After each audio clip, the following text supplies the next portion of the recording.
Sawijining PNS nyambut gawe ing bidang pertamanan Dinas Pekerjaan Umum.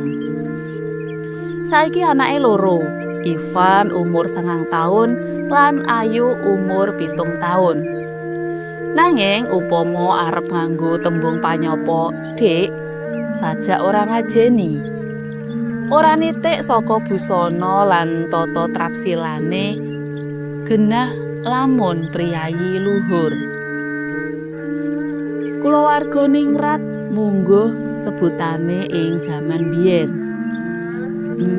Aja kurang ing pamengku ya, Jeng. Aku mung gagap-gagap. Sumambunge wanita mau terus lungguh njejeri Catherine. Gondo lenga wangine sumrepet alus, ora nyegrak.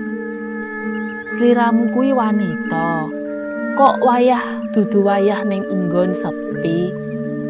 Apa ana masalah keluarga, Jeng?